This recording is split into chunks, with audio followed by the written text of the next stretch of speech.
Oil company Phillips 66 says it will close its LA refinery by the end of 2025 because of what the company calls sustainability concerns. The refinery includes this facility in Wilmington and another facility in Carson. The closure will impact around 600 employees and 300 contract workers. Despite the closure, Phillips 66 will continue to supply fuel to California from other sources. After 25 years in Benicia, Valero announced today it plans to shut down their refinery by next April. The energy giant is responsible for about $10 million in city revenue each year. That's about 10% of the city's general fund budget. When we asked the company why the refinery was being closed, they referred us to their press release announcing the closure. The release noted Valero is working to address impacts to employees and the community, but does not include any clear reason for the closure. However, in prior published reports, the company has cited California's high cost and strict environmental regulations as reasons for shutting the Benicia plant. Valero, just briefly on that, respecting the importance of that question.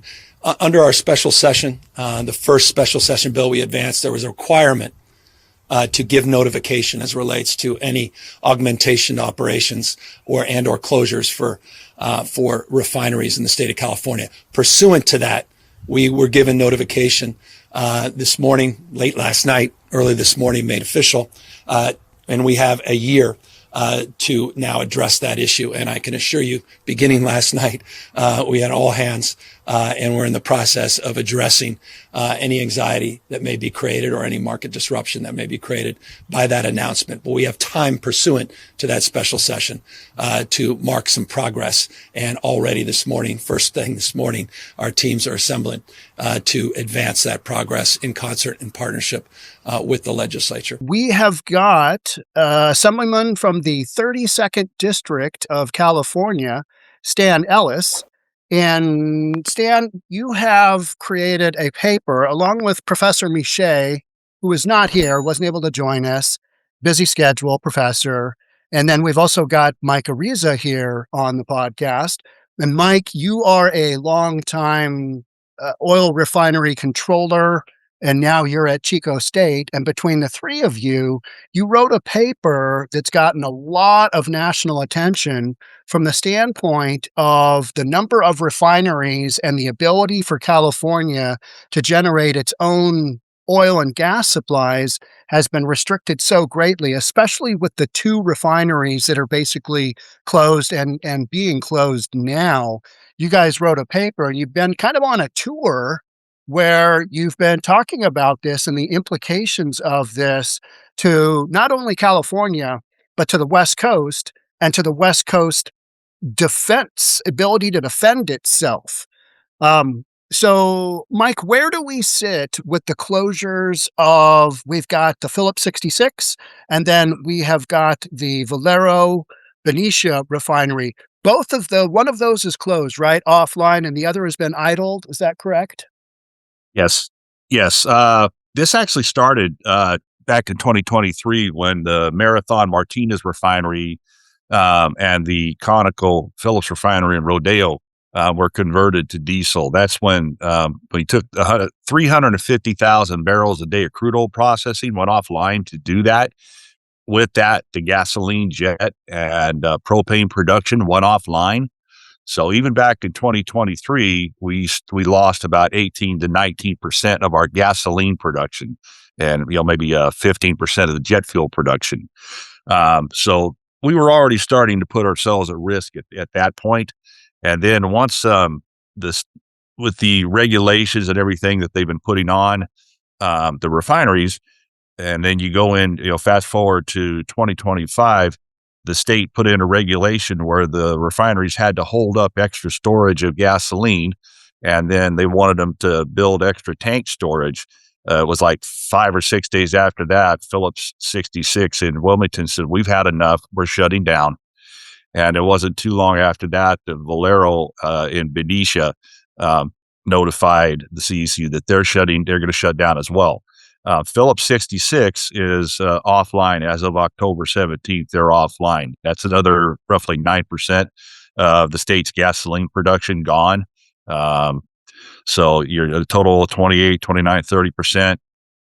25% of the jet fuel gone.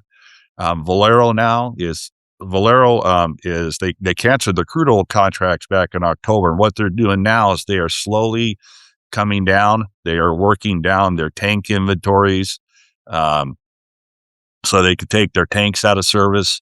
They have to shut down. I think it's in 2 or 3 weeks. They have inspections, mandatory inspections that they can't avoid. They have to get that done. So they'll be down. I quite frankly, honestly, don't know if they're going to come up after that. If they do, it'll be to get tank inventories down all the way down to minimum, because I don't know exactly what rates they're running with the CAT unit, the Coker, all these different units. If they do come back up after those inspections, then they absolutely are slated to be completely down by April. That is another 10 to 12% of our gasoline productions. So 4.3 to 4.5 million gallons a day of gasoline production, 600 to 700,000 gallons a day of jet fuel go offline, which, as we had the key focus of our brief that we published with the professor, was the military impact. So 600 to 700,000 gallons a day of jet fuel are gone, and Valero directly supplies Travis Air Force Base, one of the largest military airlift command bases in the world. So net, when Valero's down, we're going to be somewhere around 42% of our gasoline is going to be imported from overseas, which in itself presents a ton of problems. And 30 to 35% of our jet fuel, same thing. It's going to be shipped from overseas. And one of the main premises of your report was the fact that if you had a combination of like 3 factors, something at the marine facility where the oil is coming in gets messed up, and then you've got a refinery that goes sideways, and then you've got something going wrong with your distribution, that can create, and those are very real life scenarios that can happen. When that happens, it triggers, and it's kind of your worst case scenario towards the end of the report. I mean, you're talking about some real gut-wrenching times as far as, and you actually mentioned in the report, social unrest from the standpoint of there's going to be a run on gasoline, not like the early 70s that I experienced and we all experienced as kids, but something on a far greater scale. Can you kind of expound on that a little bit? Yeah, the situation is we're importing all this gasoline. If we run into a shortage of some sorts, like you had mentioned, there's a few more things, storms, weather, anything causes these tankers, or the few, like Stan had pointed out, there's just a few places in the world that produce our carbob gasoline. Like it's South Korea, India, and Singapore. So if you have any of these factors, we can quickly go into a shortage situation. Right now, we're probably close to the capacity of the ports to offload what we need to offload. Valero goes down, that's another 4.3 million gallons offline. So back in the 70s, like you said, we all lived through that when we were younger. That was a crude oil issue. Once the crude oil was reestablished, the refineries came back up, and we worked our way out of the problem. This situation, if we get into a shortage, and especially if it is a severe shortage, the problem we have is we will not have the refineries to recover from that shortage. And we're still going to be relying on overseas. That can only go so fast.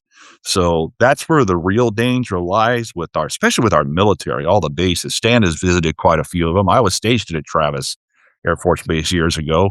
The military can get into a real serious situation along with our civilian population, because any of these events which creates a shortage, we're already on the edge of the cliff.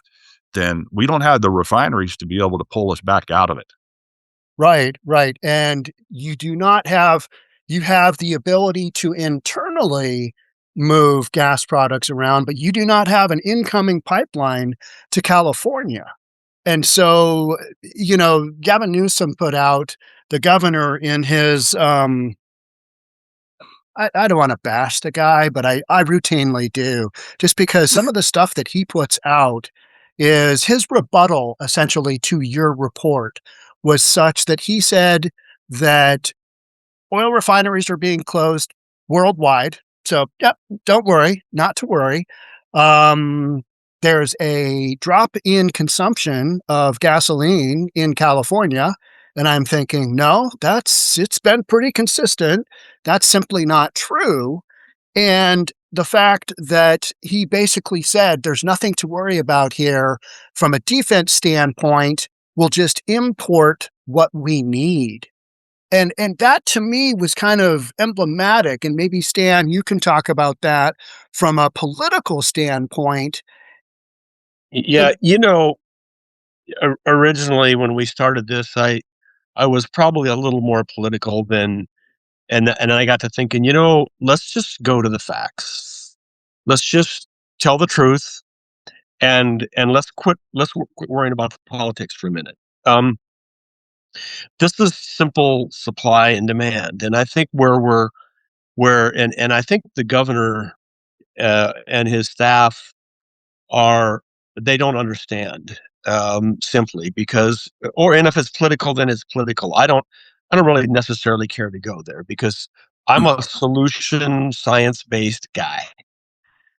Fact is that we have tried to go to a green agenda with electric cars, which you got to drive a electric car 122,000 miles before it's carbon neutral. And 80% of our electricity still comes from fossil fuel, natural gas.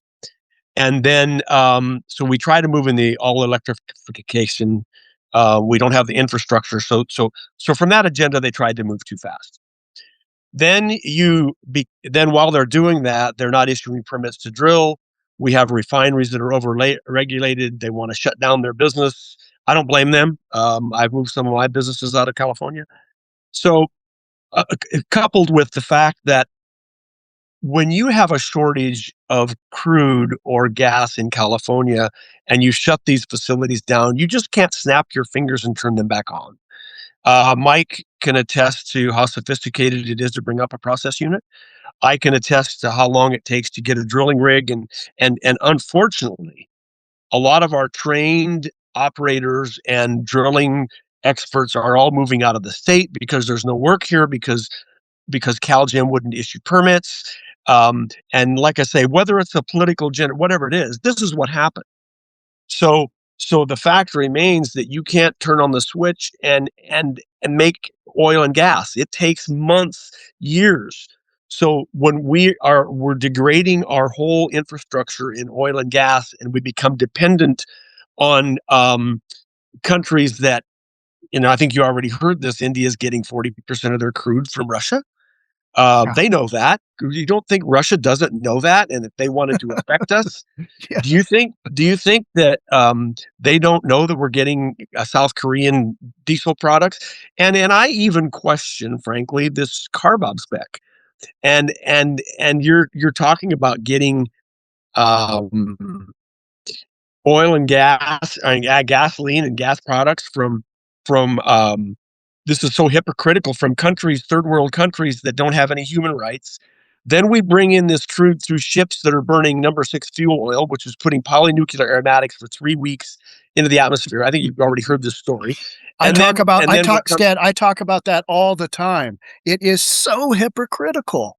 Because you're bringing in your supplies on one of the least efficient and most toxic emitting ways to get oil. It's astounding. Yeah. So to me, I'm just like, let's fix the problem. Let's stay away from the politics. Can we just fix the problem? And the way you fix the problem is you incentivize Valero and these refineries to keep their operations going, and we get some relief from CARB and the air quality management districts.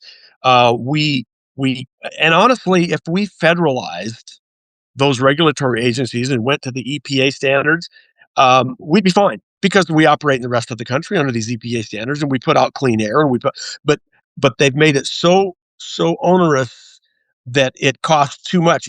Let's just say you're putting out, it costs you $1 billion to do 99.9999 fugitive emissions, right? Well, it's going to cost you $10 billion to put out 5 nines instead of 4 nines. So it's exponentially costly to try to meet CARB, and that's why these guys are leaving, and I don't blame them. So we have regulatory relief, and we need incentives for our folks to stay here, and that means make profit. But that is not going to happen in time for you're going to be down to 7 refineries, correct? That's right. In 1991, you had 40, the numbers that I'm kind of running with. Yep. And more than that. And did this start kind of in the early 80s, or did this really ramp up under Jerry Brown in the 90s? When did this really become kind of a shift to, anti-oil, anti-gas? When did that really turn in California? Boy, I don't know the answer to that, Mike. You probably know better than I. Or was it a long, slow rolling? Hey, it was what I've seen on the numbers. It was a long, slow rolling through the 80s, going into the 90s, up to 2000. And then later, the Flying J or Shell was shutting down the refinery in Bakersfield, and back then, Boxer and Lockyer saw the problem with losing that production just from that smaller Flying J refinery. It was Shell refinery, and they told Shell, you don't shut it down, you go ahead and sell it. So they sold it to Flying J. The biggest increase, or decrease, I should say, started ramping up past 2020 into 2022, 2023. Since then, with Valero, we're going to lose 35%. We've already lost about 25, 27%. We'll see a total loss of 35% of crude oil processing capability in our state once Valero goes offline. And then on the Valero announcement of, they're going to keep their Wilmington refinery open, we don't know for how long, because they've wrote that off. They've totally wrote that off. It's basically a loss. So I wouldn't be surprised to see the Wilmington refinery go down within, maybe early 2027. We'll be down to 6. Another thing that the professor told us was 1 PBF refinery is going down for turnaround, shutdown maintenance, first quarter. The other PBF refinery is going down second quarter. So going into second quarter, we're going to have Valero offline. We're going to have a PBF refinery offline for maintenance, and we're going to go into the summer blend of gasoline. That's when you switch from winter to summer, and consumer gas prices historically rise considerably, correct? Yes. And there's more demand because people are traveling in summer. And the last time we hit summer specifications, we had 9 refineries online. Right. Now we're going to have 7, and we'll have 1 in turnaround. It's as simple as supply and demand. Yeah. And you constrict that supply, there's one way for prices to go. That's right. And it's not down. You're exactly right. I think we're ahead for some pretty serious issues coming up within the next 6 months. And I'm frankly, let's just forget the politics. Let's figure out how to fix this problem. Okay. Is it fixable? Like in the short term? Not short term. Not short term. So define short term versus long term for me. What does that look like? If we could get Valero and P66 to continue to operate, that's huge. And then we start issuing permits and get production up over the net. We got more oil in California. We're the 5th largest producer of oil reserves in the country. Yeah. We could actually, over the next couple of years, come up to that threshold where we're self-sufficient, and we could actually start bringing up a couple of like Santa Maria refineries sitting idle. It could start taking Santa Maria crude. There are some options, but it's not overnight. It's 6 months to start the process, and then it's a couple of years to build momentum, and then from there on. Yeah. Okay. Now, recently, Gavin Newsom, he basically commissioned the California Energy Commission to try and find a buyer for, I think, either of these refineries. Is that just a bunch of talk? Because obviously nothing happened there. Both Valero and Phillips 66 are shutting down. How much of the politics going on? And you're literally an assemblyman in Bakersfield in the 32nd District, Kern County, which is oil county, correct? In California. So Well, how much of that was just talk, and how much of it was a reality to find a buyer for these refineries? I think from where I'm sitting and from what I've heard, and I've talked to the California Energy Commission, I think that there was a little bit of a try, but it wasn't felt or heard because they want to say they tried, but at the end of the day, they didn't. It was feeble at best. Mhm. So but that's opinion from me. I don't know what happened behind closed doors. I Yeah. can't, who they talked to, if they talked to anyone. I know they were, the CEC was concerned about it.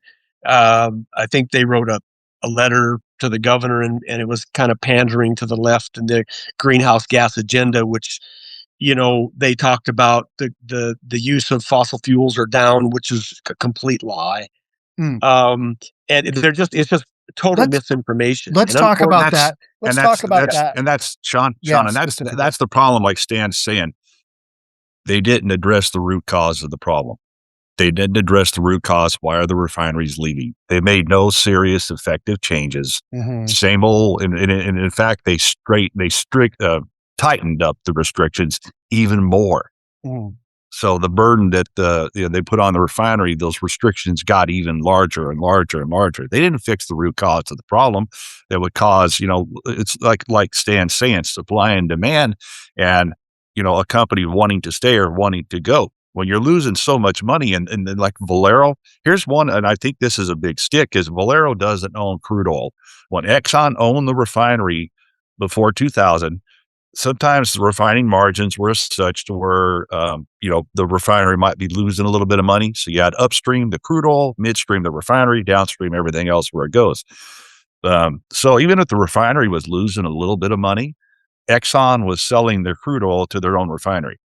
So they were they're still making a ton of money.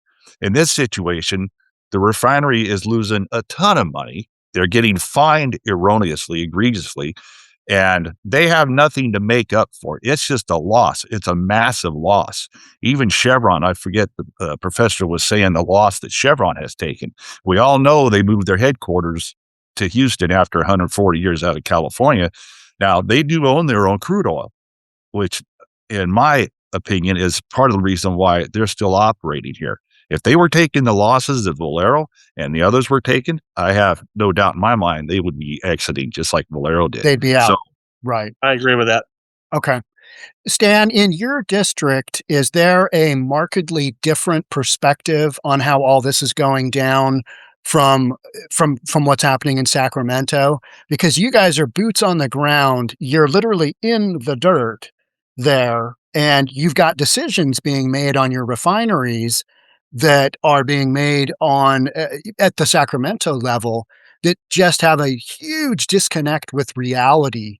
How does that work, your district versus other districts that are not as involved in the oil industry as you?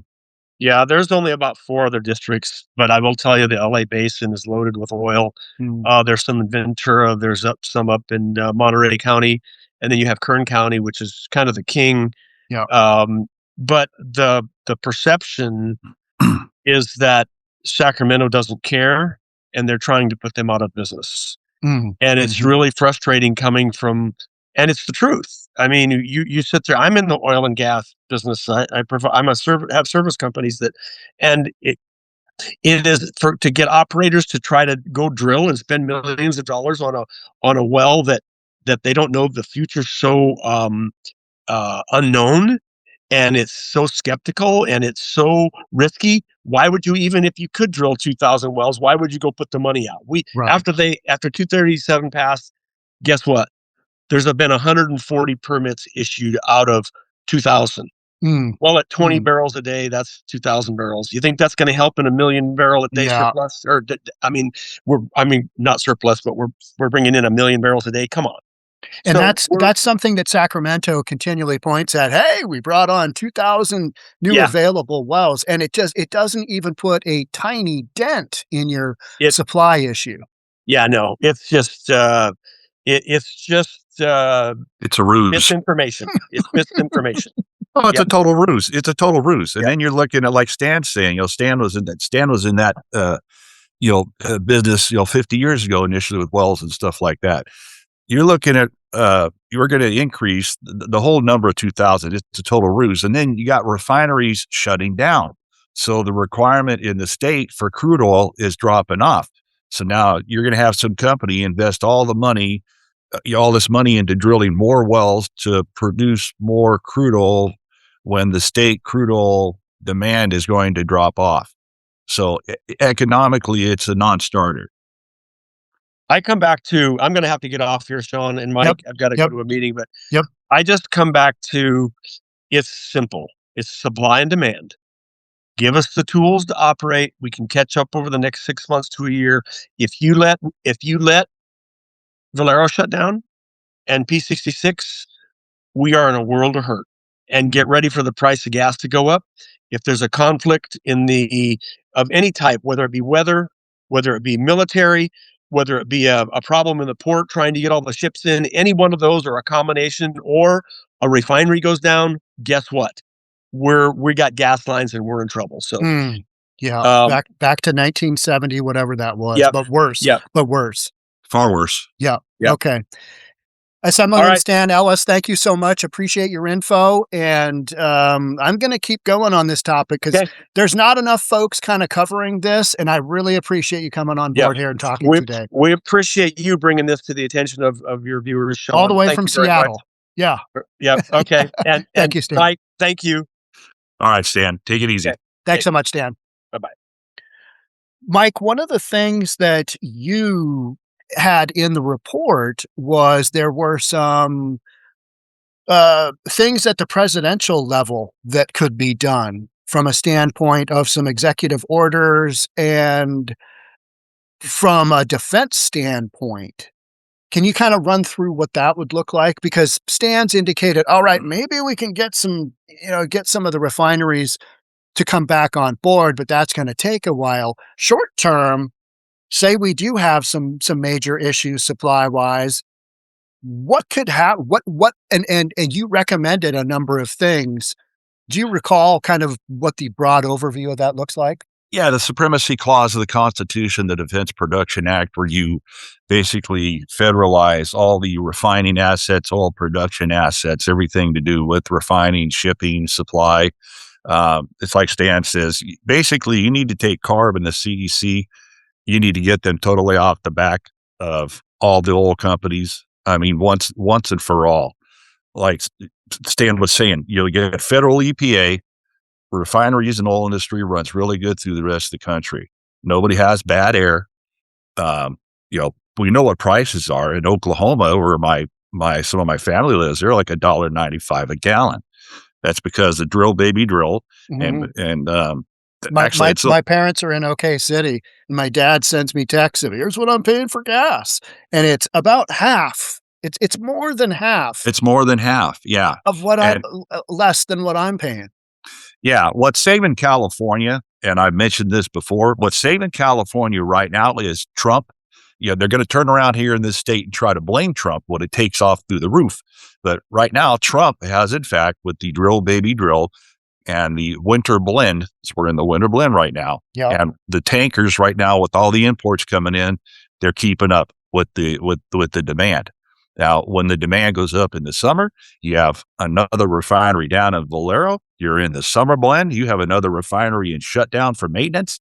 We're going to be, predictions are 840. I think that was the professor's calculation. 843. That number just stuck in my head. Wow. Well, and that's the low end.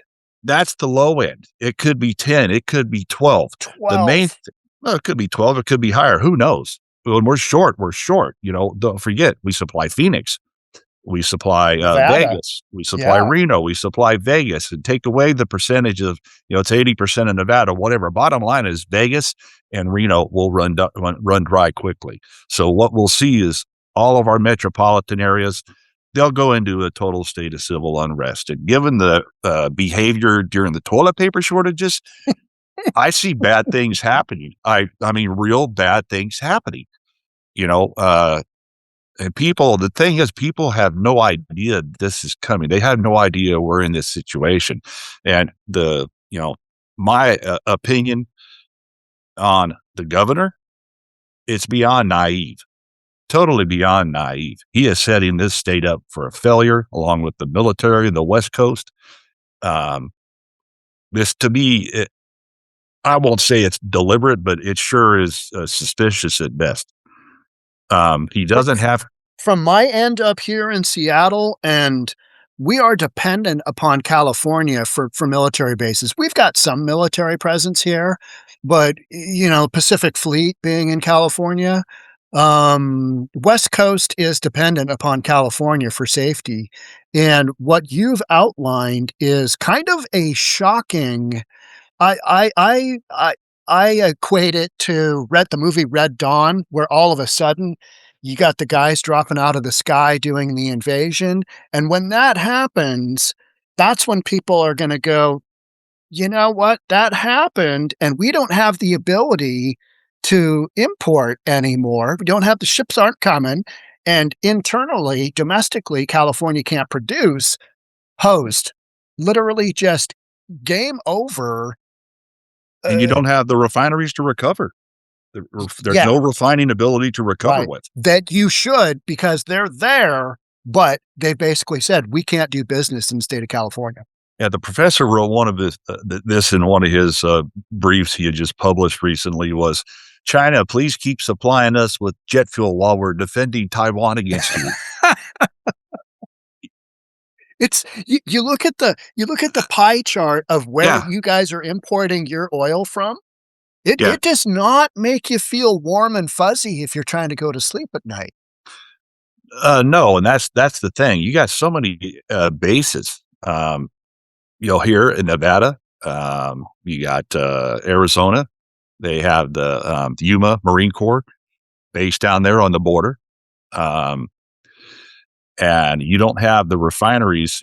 We're not going to have the refineries. That's the problem. That's the biggest problem. Bottom line. Yeah. Supply and demand. And the thing is, when you look at what we've been told, the official release from the governor, it's kind of like it's like you don't have this ability to predict all this stuff. You cannot look us straight in the face and say, with Valero going down, which we're already on the edge of being able to get our fuel in, that's not going to impact us. These other refineries, PBF, the summer blend, you can't look us straight in the face and say, well, none of these other events are going to occur that would impact it. Right. Because they are consistently happening. It's reality. And in your paper, you documented, I think 3 or 4, I think it was 3 events that just said, boom, fire here, had to go down for maintenance here. And then we had this issue here. And we had a tanker hijacked in the Iranian Ocean, a fuels tanker that was heading to Singapore to a refinery. The Olympic pipeline leak up by you. Yep. You had the cargo ship that caught on fire in the port of Los Angeles. The fire was so big they had to pull it away from the port as they were worried about the port getting damaged. You had the big fire at the El Segundo refinery. They were able to divert a jet fuel tanker from the Gulf Coast away from the East Coast into LA. That had like 400,000 barrels of jet fuel on it. We need to borrow this because we've got a shortage. And they diverted some jet fuel from Northern California down to Southern California. And now, you're going to have Valero's going down. So to me, this is telling. When you look at the Bay Area refineries, there's 5 of them. Okay, you got Chevron Richmond, PBF Martinez, Marathon Martinez, ConocoPhillips Rodeo, and Valero. When Valero goes down, out of the 5 refineries in the Bay Area, you're only going to have 2 online running crude oil, Chevron and PBF. So out of 5, you're going to be below 50% of your refineries are down. The other 2 are making diesel, the renewable diesel, but the renewable diesel, it's not cost efficient. They're losing a lot of money making the renewable diesel. Some managers at ConocoPhillips had told Stan they're losing something like $100 million a quarter at the Rodeo refinery making the renewable diesel, and they're up on target. They're up where they're supposed to be, 50,000 barrels a day of diesel. No gasoline, no jet fuel, and something that's never talked about is propane. Propane is a big deal up in Northern California in the mountains. So Here, yeah, here too, where you don't have natural gas lines, yeah, you've got either solar, which in the winter isn't real reliable, not or real good. yeah, Yeah. or you've got propane. And Yeah. you know what I laughed at was President Biden's last State of the Union. He literally came out, and I think I mentioned this to you. He literally came out and said, "We're going to be dependent upon oil and gas for at least another 10 years." And this was in 2024. And I was just like, is this really what we're telling the country? Like, we're almost there. We're almost there to be able to go to the power, to the electric grid for all of our needs. And it's my understanding we are not even remotely close to being able to do that, let alone all the products that California, is the fifth largest economy, produces. Yeah, 8% of your economy is oil and gas, right? But the other 92 is stuff you make from oil and gas, or it's involved. Or it's involved, yeah. Actually, I'm kind of impressed with him, as far as making his 10-year prediction, because he's way ahead of he's way ahead of California, given his compromised state. That was pretty amazing. I was just like, what are you talking about? How will Gavin Newsom spin this as the lack of supply, price jump, and hopefully there's no defense scare, because that means probably we've been invaded or something along those lines. How is Gavin Newsom, podcaster Newsom, going to be able to spin this as Trump's fault, the supply of gas to California? There is no way to spin it. You know they're going to do that. That's what they do all the time. Yeah. Is it's Trump's fault. So here's one for you, Governor. Right now, our relatively lower prices in California are Trump's fault. Mm. Right now it is. Yeah. But and once, he's never going to recognize that. No, he won't. But yeah, once these prices take off, that's why, I told you before, I mentioned to you before, that's why I got into this initially. When I heard that Phillips 66 in Wilmington was shutting down, it kind of caught my ear. It's like, man, we're already paying, quite a bit of, our prices are high. And then when I heard Valero was shutting down, knowing it's the most efficient advanced refinery in the state, I never dreamed I would hear about Valero shutting down. That thought never crossed my mind. That's when I finally generated that brief and went down to Stan's office. And then we, the rest there is history as we started working together in a collaborative team together. I never thought I would see this. I never thought I would see Valero. And then when I started digging into this, started finding out about the Martinez refinery, the Rodeo refinery, all of the refineries that have gone down. There's one down at Paramount. They shut down about a year ago. They were making renewable aviation fuel, and they actually had a contract with United. It was like a 50,000 barrel refinery down at Paramount. And then Air Products was a company that was it was a joint venture between them and Air Products, and Air Products abandoned ship. They said all the regulations that are going on and the economics, we just don't see this. So here's a renewable refinery that was on crude oil, back in the day. It's sitting, they call it hot idle, but it's sitting there doing nothing now. So that was another 50,000 barrels a day offline. Everything has gone in the wrong direction. Yes. Like it's gone it's not a matter of if, it's a matter of when we see major price spikes and just kind of awareness that this is what's causing this. And then how much of an impact will this have on, say, Nevada's gas prices and Arizona's gas prices? Because they're so dependent upon California as well. This is going to be a regional impact, correct? Yes. And what I'm hearing is Nevada is going to be worse than California. Arizona, they have a pipeline coming in from El Paso that goes into Tucson. So even Phoenix gets a little bit of supply from air, but a good portion of Phoenix supply, though, comes from us. And that pipeline that's coming from El Paso runs at capacity. You can't run anymore. You can't pump it up anymore. Okay. So, and then Vegas and Nevada, Vegas and Reno, they're totally dependent on us. Right. Okay. So the Phillips 66 plant, that has been the most recent one, that closed in October, correct? Yes, sir. Okay. And then the Valero plant is going to be closed by April, is my understanding. It will be no later than April. Right now, what they're doing is, each of the unit has like 2 or 3, they call it cold feed tanks. So they'll transfer one tank into the other one, basically try to get one tank down to minimum inventory so they can start to take it out of service and prepare it for the mothball. And then the crude unit itself, they'll run it at reduced rates. So then the other units will take the feed that's in the tanks.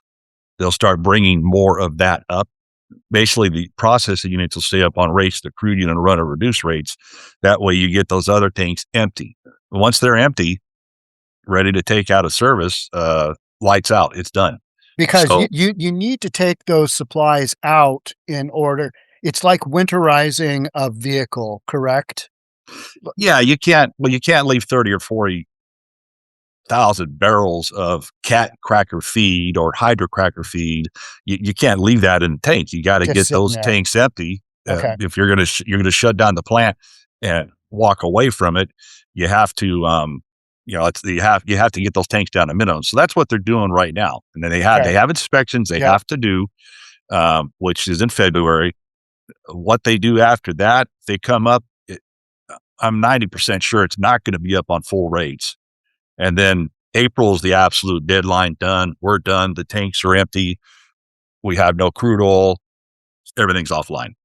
And then and in the meantime, the spin that Gavin Newsom is doing is that we're working with the oil industry to bring in the amount of oil and gas that we need to from the ships coming in. But they're already at capacity, bringing in what they can to kind of backfill what normally these 2 refineries would provide.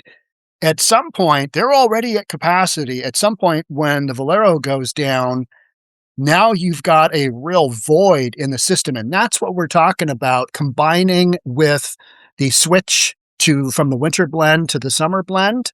Mhm. And then you've got a couple of refineries that are going to they're going to go down for maintenance, which is totally normal.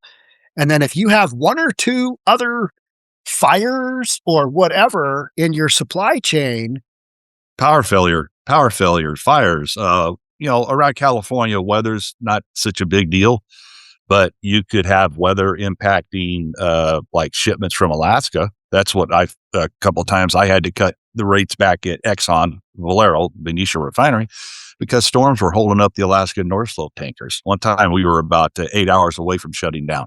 They were being held up that bad. Weather was that severe. Wow. But then you look at storms. When my wife was visiting her family, a typhoon went through Hong Kong and Guangzhou, shut shipping down there for a couple of days, shut down their high-speed rail. That can happen anywhere. Singapore, any those type of events. We've already went through them a couple of times now, listed them, but any of those events can occur. And for our governor to sit there and say, well, it's going to be fine. No, you got all these things that could happen and you have no control over these. You are not God. You are not God. Yeah, they're happening offshore. They're not, and you have the domestic capacity to smooth this out, but you've gone so far the wrong direction of closing things down that now you're basically in a world of hurt, just kind of waiting, cringing for when it happens. That's the key, is when. And it's like these refineries, they got a fiduciary responsibility to their shareholders. They're not going to invest any capital. Yeah. When Valero announced it was pulling out and shutting down, the Valero stock went up. So we're out. Because investors are like, hey, get the heck out of there. Get out of there. It's a Not money making pit. us any money there. This state isn't Not only conducive to doing and business. the thing is, not only not making money, but draining, bleeding Right. Negative. money. Negative. Big time negative. Yeah.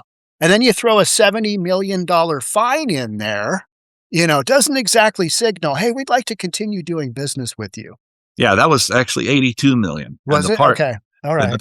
The thing was, it was on a hydrogen, a unit that generates hydrogen and carbon dioxide, which almost every refinery in the world has 1, 2, or more of these units. You don't see them having these issues. in these issues that the Bay Area Air District claims that they were doing. And then the fine distribution, they changed the way the money was handed out. So the city of Benicia got quite a bit of the $82 million fine, and the mayor of Benicia is on the air board. I mean, help me out here. It's just terrible. It is, and it's like, just you know, terrible. and I kind of look at that, the relationship that Benicia had with the Exxon and Valero refinery. Exxon would take their firefighters to Reno back when they had fire school there, or take them to Texas A&M to the different fire schools. They would pay for them to go. They helped buy some of Benicia's equipment. Benicia has very good firefighting equipment. They would help with the schools, things like that. So you got this temporary fine, that's fine, but your cash cow is gone, Benicia. You have helped the state chase them out. Your 56-year relationship you had with this refinery is ending, and nobody's coming in to buy this thing back and start it up. The only way it's going to keep going is if the president federally intervenes. They've started that. They've started that with the crude oil side. They started it with the Hondo, Heritage, and Harmony platforms off of Santa Barbara.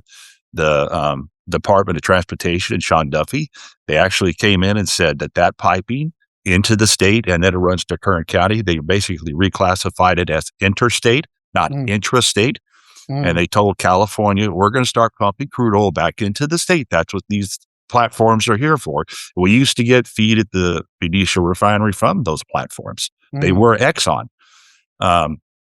Instead, they've been taking that crude oil off to like South Korea, processing it there, and then bringing us the products. So dependent, so extremely dependent. Yeah, the feds did intervene there. That is very encouraging. Okay. And then there's another, I forget which bill it was, but maybe 1137. But basically, they set up a limit where basically like a school or a house or something couldn't be within 3,260 feet of one of the oil pumps, which is insane. It's over half a mile. Yeah, you and I were talking about that yesterday. It's literally over half a mile.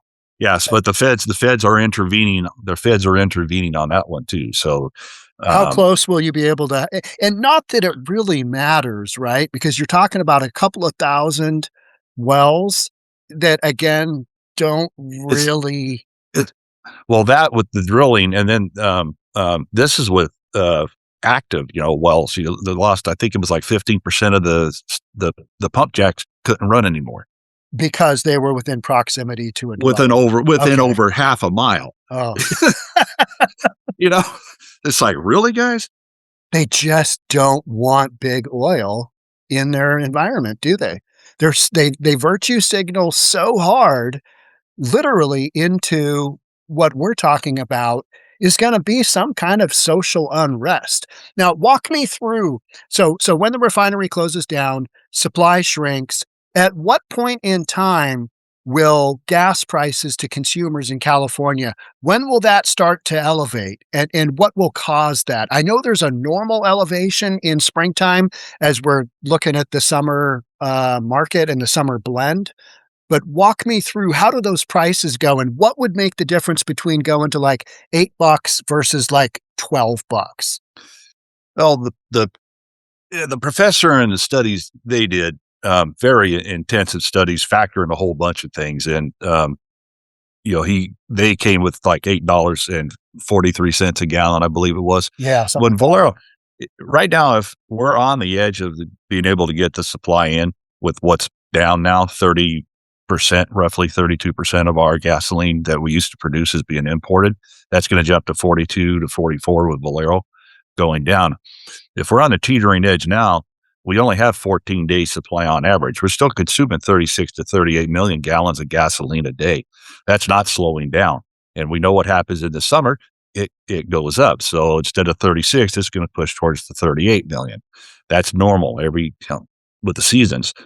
So Valero going down, one refinery going into turnaround, and then second quarter, another refinery going into turnaround. We hit the summer blend right in the middle of all that.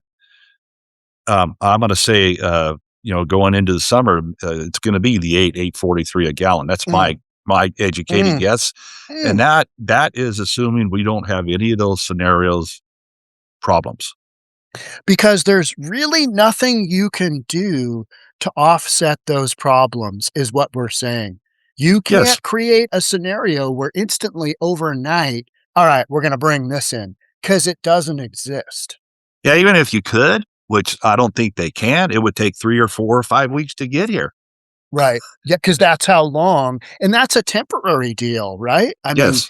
you don't want to depend on that. So say gas goes to $8.43 in California. What does that do for Gavin Newsom's 2028 presidential run? Well, Can't be good, right? well, no, especially when the rest of the country's, it was like I had talked to a gentleman named 𝗤𝗏𝗠𝗠 from Fox was asking me, and he was talking about the ethanol, the E15, which is another ruse in my opinion. But he was saying, some of our Democratic friends in California was saying that, a lot of the rest of the country's on that. They're already on the E15, and it will save us 20 cents a gallon. So, give them the benefit of the doubt. Say it will save us 20 cents a gallon. If we're at $8.43 a gallon, then we're down to $8.23. I don't think the public in general is going to be really happy that they got that 20 cents a gallon savings when they're paying through the nose. Screaming when gas goes above $6 a gallon. Yeah, and it's already there in Southern California, a lot of spots. Yeah, is it? It's already? Mm-hmm. Yeah. Okay. Because we are in a little bit further away spots here. We're a little over $5. I paid $4.39 yesterday, and that's down from $4.59 about 2 weeks ago. Now we're still consistently over $4 here.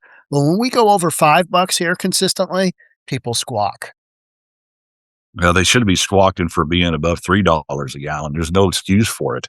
You have the refining capacity in Washington to supply Oregon, Idaho. Yeah. You have some metropolitan areas, Tacoma and Seattle, but we're not talking Chicago and Los Angeles. No, they're small. From a population standpoint, we're pretty small. That's correct. Washington and Oregon are very small. California, massive. Massive. Right. What about the argument that the consumer demand for gas and oil products is down and is shrinking as we go to the electric car? What would you say? What would your rebuttal be to that? The CEC's predictions were not even close on the amount of electrical vehicles that were going to be used. Gasoline the California Energy Commission. That's right. Yeah, that it's not even close. The professor has the exact number, so I'm not going to try to quote those, but I know we're still consuming somewhere around 36 million gallons a day. I also know, I think it's the CEC is projecting our jet fuel over the next 10 years, 15 years. Jet fuel usage is going to go up somewhere around 15 or 20%. That's from refining crude oil. So the overall effect, their numbers aren't even close. Yeah, there's only one way for this to go when you've constricted that supply so hard, and it's not the right direction. No, it is unprecedented in history, and that's why we got together. We wrote the brief. The professors gotten together on a couple other oil production with a couple of Berkeley colleagues. That website that Aaron Ryan threw together for us, the gascrisis.org.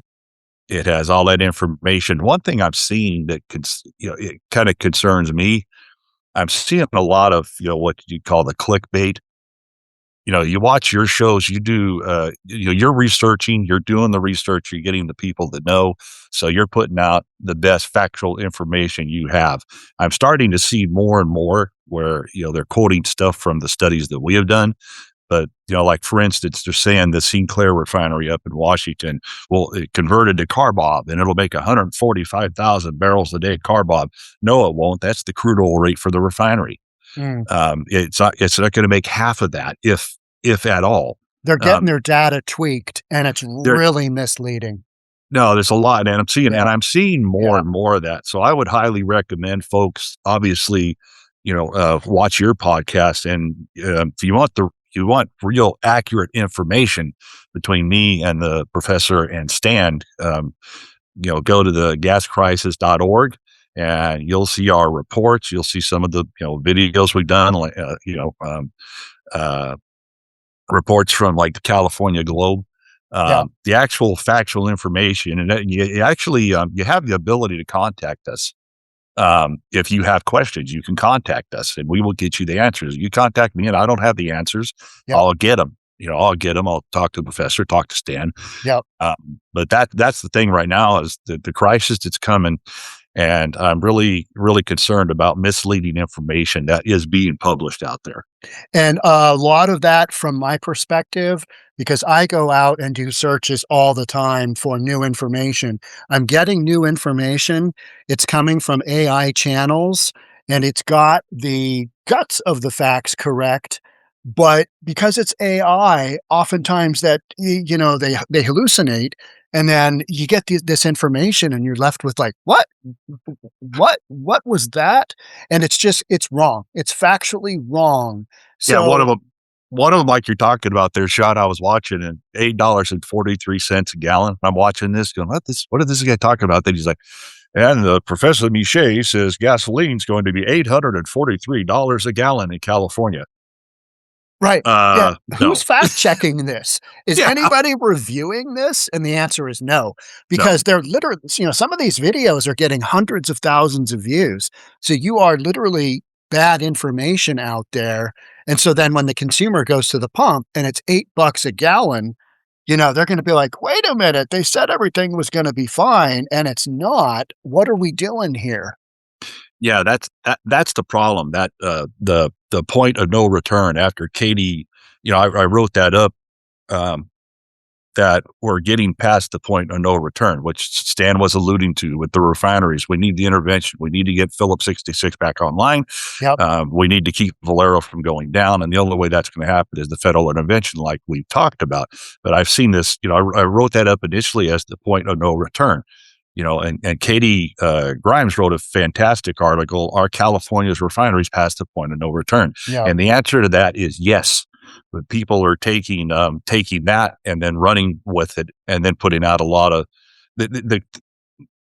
not to minimize the situation, because it is critical. It is unprecedented in history of the state that we're in California.